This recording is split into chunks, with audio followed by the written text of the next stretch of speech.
Here's a random fact you probably don't know. Your brain is constantly eating itself.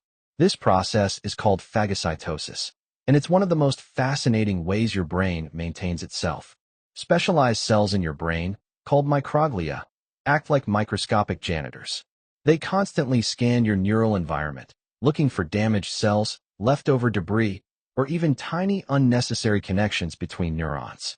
When they find something, they engulf it and break it down, essentially eating it to keep the brain clean.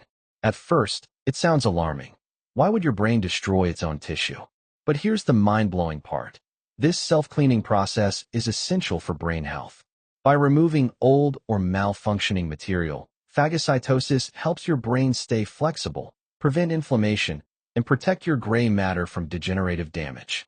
Without it, your neurons could get cluttered or overwhelmed, which could affect memory, learning, and overall cognition. In short, your brain is like a constantly self-renewing city, with microglia as tireless cleanup crews, keeping everything running smoothly, even while you sleep.